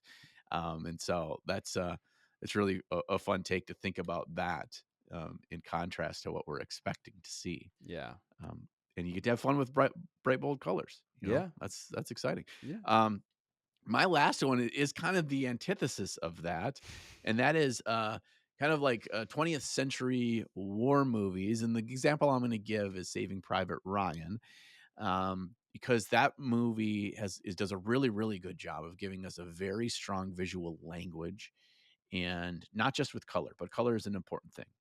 That whole movie is desaturated, like, Mhm. it feels icky. Like nothing there's no bright there's no bright olive camo uniform, but we know that's what they're wearing. Mhm. There's no bright sunshiny day, even though we know sometimes it's there. Every scene, it seems like when you talked about Guinevere with muck on her dress, there is the use of like mud splatter up a guy's face, halfway up his face, and the boots are never clean and they always look disheveled and downtrodden. And the color choice of all neutrals, the use of neutrals, and then the use of colors. This bright green field should be bright and green, but because it needs to pull everything together and tighter to set the mood, it really feels depressing. Mm. The whole thing feels depressing. And so if you want to create emotion in your paint schemes for your miniatures, looking at movies that are trying to achieve that same kind of emotion in their story they're telling, watch those movies to see how they use color and how they use detail, like how clean or how dirty something is in general across the movie, and how to replicate that in a model is an interesting kind of study, right? You trying to paint something very grimdark, Mhm. using grimdark with desaturated colors. That doesn't mean that there's no brights and no darks. There are. That's the contrast is within texture and within brights and darks, but the contrast is not in a big spectrum of color. And that Mm. movie is kind of a shining example, also a movie that everyone needs to watch at least once in their life because it Absolutely. is a masterpiece. That's one of Uh, those movies that my my dad showed me when I shouldn't have seen it, you mm-mm. know? Like, Yeah. mom's gone, let's rent this fucking movie, and, Was it back in the day where it was VHS, where it was 2 VHS tapes? Because I that was a 2 VHS tape movie. I think it was the DVD era for Okay. me, 1 DVD. yeah. Yeah, one DVD. I have an OSL recommendation. So we brought up Excalibur. Excalibur is definitely it uses a ton of off-axis, colorful lights that are illuminating people's face or their armor or whatever it may be. And another movie that does that a ton is a movie called Mandy. Very, very Oh, yeah. different movies, completely different Yes. movies. Um, but both movies use extreme color like very often as like their one of their visual design languages. And if you want some references for like what like a full body figure would look like with a bright red light just like kind of covering the entire thing on one half, that's a great film to watch. Mandy being more of like a horror, kind of more of a visceral movie, kind of more of an art house movie. And of course Excalibur also kind of art housey but in its own fantasy 80s kind of way. Same thing with Legend, where the highlights are twinkly but also Mhm. soft at the same time with kind of that beauty filter. So yeah, like that, lots of greens. They're in the forest a lot, and they're wearing crazy bright silver armor that I think was made from aluminum, so it's like super reflective. So yeah, that is a great movie for NMM, for OSL, and so is Mandy. Yeah, yeah. Mandy's a great movie. You need to watch Hmm. that. You need to Hmm. watch that one, everybody. You're all Alright, done? You got more? yeah, that was it. That was my full list that you kept adding as we were talking, so you I know. cheated. I did You cheat. cheat, Dr. Jones, you cheat. You got I see one more I on got here. one more. So Okay. I made a model, a cheerleader that was inspired by a movie I watched called Bottoms. But I also at the same time watched Buffy the Vampire Slayer. I watched Stranger Things Mhm. before that, and there's that whole vibe of high school cheerleaders that you played an RPG called Kids on Bikes that Mhm. references that. And again, that thing. And kind of Wednesday dips into a little bit of this like school like vibe. That is a visual design language that can inspire like how you paint. Like there's that model that people paint a lot. It's got a big face. She's holding a coffee cup, kind of Oh, yeah. cartoonish. You know what I'm talking? Yeah, you know what I'm talking about. Yep. That model could be painted inspired by those pieces of media like very easily. And so part of another interesting thing that we haven't discussed too much, like when I asked you like how would you paint a model inspired by a legend, and we brought up the kind of the willowy blowing trees and you mentioned the base, it also comes down to maybe model selection as well. If you want to pick model that has a windy vibe to it, it might have a long ponytail, it might have draped clothing, it might have a long banner that is blowing in the wind to kind of give you that vibe of wind. But model selection also is a huge thing that can obviously be inspired by the setting you want to paint from. So in this case, like if you wanted to paint a high school model, you might paint a model from Death High, which is a range of Mm, minis done by Kingdom Death Monster. Just Kingdom Death Monster is the board game. Is that right? correct. Okay. Yes. So yeah, if you wanted to paint a more high school focused mini, maybe you paint one from Kingdom Death High. So there's a lot of inspiration that comes from movies, not just color palettes, not just visual languages, not just like the details you put on a model, what kinds of models you select. There's so much that can go get into it. Like when you really drill deep down and get into the specifics of what makes a piece of art feel like it is. Like there's just so much that goes into it, and hopefully we scratch some of the surface about what movies can inspire. Yeah. And I'm really curious from the goody peepees to put in the comments section about movies that come to your mind that we didn't bring up here today that have either had a direct correlation to something you've tried on a model, or that you're just like, there's something about them that you just really love and you'd like to find a way to kind of pull that into miniature painting. What are other good examples? Because I know there's numerous ones, and we did not want to make a list that was 100 long, but we could, and we want to know, because especially if it's movies I haven't seen before, then I get to go watch it. You know? Yeah, I don't know if you had absolutely. any that I hadn't seen. Gate of Hell. I hadn't seen Gate of Hell. I think that was the only one on your list I hadn't seen. You've seen Bottoms? Oh no, I have not seen Bottoms either. You've seen Love Island? Yes, I've seen Love Island. We watched Love Island. Yeah, I forgot we watched it together. What the fuck? It's so funny. Never speak of this again. Yeah. So yeah, goody peepees, get out there, spread the word. Where should we get inspiration from? Is it sacrilegious that I did not mention Star Wars? Nah. I don't know. I don't think that's a slight on the franchise. No. But I also don't know if there's a specific thing from an inspiration standpoint that I at least I personally like look to that towards. Other than like it's got some great environmental things, right? And scene building and really unique, spacey, weird alien planet. And in a in spaceshipy, but like okay. All right. Welcome to the end of the podcast. I tried to be not immediately on my mic when doing that scream. Hopefully it didn't clip, we'll find out in the recording. They'll tell us in the comments. Yeah. Yes. Hey, everybody. This is a part of the podcast where we end the podcast. Jello pudding. Okay, Scott, we talked about movies today. Movies are awesome. We got to make excuses for watching movies and talk about movies we like as it relates. Absolutely.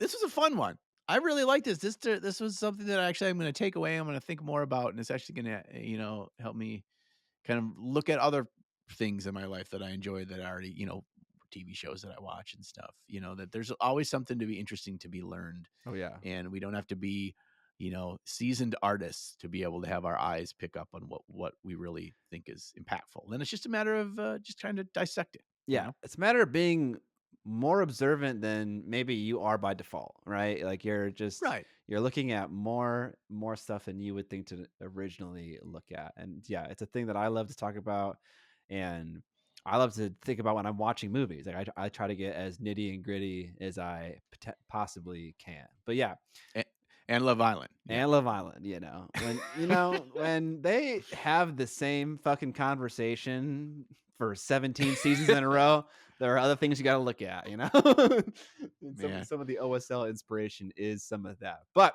like John said, if there are other movies we forgot to mention, movies that inspired you, let us know what they are down below, and what about those movies inspired you. Maybe we have a bunch of fantastic reference material for everyone to look at to inspire some of their miniature painting. Like I said, if you want to support the podcast, the Patreon is a fantastic way to do that. But also, there are other ways to do that. You can support us through watching and commenting and subscribing to our YouTube channel, sharing the podcast with your other friends. You can also pick up some of our merch we have on Teespring. We have shirts, we have hoodies. It's getting a little colder outside. We had a long, beautiful summer, and fall is now here, but it is getting colder. Check out some of our joggers. Check out some of our hoodies. Lots of really cool TUP designs down on Teespring. And also give us a review wherever you're listening to podcasts. Let us know how we're doing. Yeah. Thanks, everybody, for joining us for another episode. We got Scotty back. Scotty, we're going to be back in 2 weeks with another one. Till then, we'll catch you on the Flippity flop.